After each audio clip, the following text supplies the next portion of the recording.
Act 2, Scene 2, Capulet's garden, enter Romeo. He jests at scars that never felt a wound. But soft, what light through yonder window breaks? It is the east, and Juliet is the sun. Arise, fair sun, and kill the envious moon.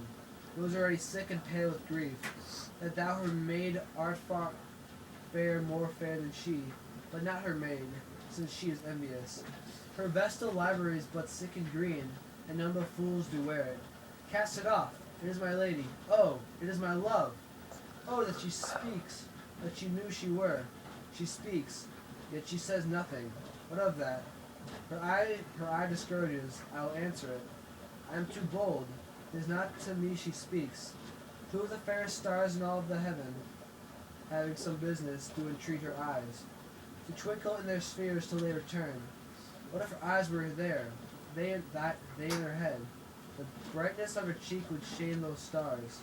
As daylight doth the lamp, her eyes in heaven, would through the airy region stream so bright, that birds would sing and think it were not night.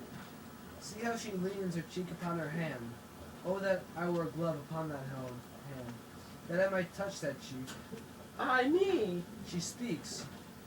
Oh, speak again, bright angel, for thou art glorious, for thou art as glorious to this night, being o'er my head as is winged messenger of heaven. Unto the white upturned wandering eyes of mortals that fall back to gaze on him, when he bestrides the lazy puffing clouds and sails upon the bosom of the air. O Romeo, Romeo, wherefore art thou Romeo? Deny thy father and refuse thy name, or if thou wilt not be some sworn my love, and I'll no longer be a Capulet. Shall I hear more, or shall I speak at this? This but thy name, that is my enemy. Thou art thyself, though not a Montague. What's Montague? It is nor hand, nor foot, nor arm, nor face, nor any other part belonging to a man. Oh, be some other name. What's in a name? That which we call a rose, by any other name would smell as sweet. So Romeo, were he not Romeo called, retained that dear perfection which he owes without that title. Romeo, doth thou name, and for that name, which is no part of thee, take all myself. I take thee at thy word. Call me but love, and I'll be new Baptist. Henceforth, I never will be Romeo. What a man art that, though that, thus be screened in night, so stumblest on my counsel. By a name, I know not how to tell thee who I am. By name, dear saint, is hateful to myself, because it is an enemy to thee. Had I it written, I would tear the word. My ears have not drunk 100 words of thy tongue's uttering, yet I know the sound. Art thou not Romeo, and a Montague? Neither, fair saint, if either be this life. How camest thou hither? Tell me, and wherefore? The orchid walls are high and hard to climb, and the place of death, considering who thou art. If any of my kinsmen find thee here.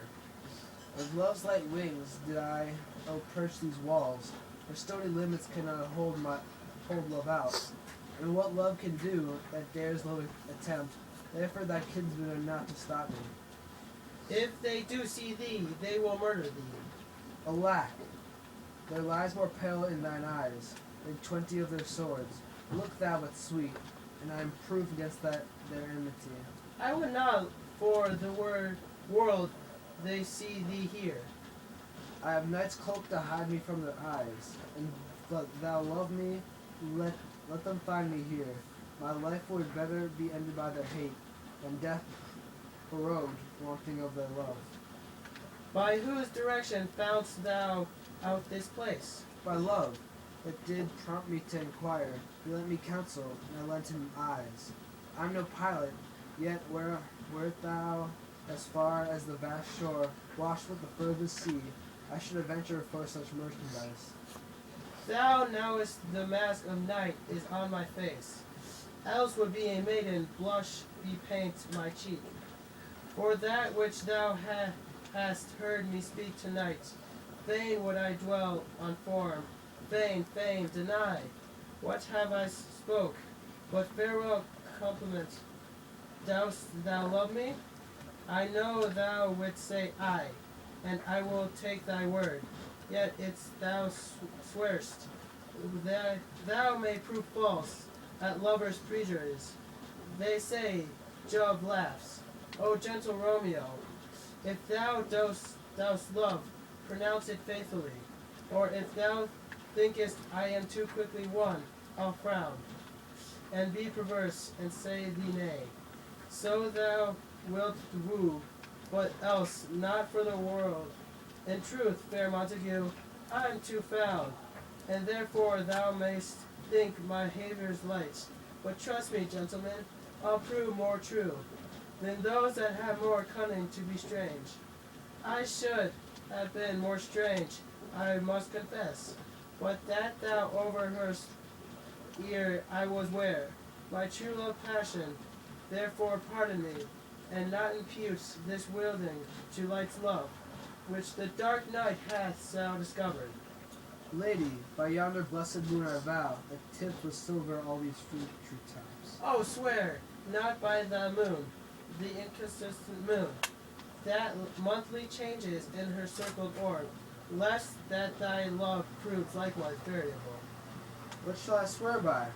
Do not swear at all, or thou wilt swear by gracious self, which is the God my idolatry, and I'll believe thee. With my heart's dear love. Well, do not swear, although I joy in thee. I have no joy of this contract tonight. It is too rash, too unadvised, too sudden, too like the lightning, which thou seest to be.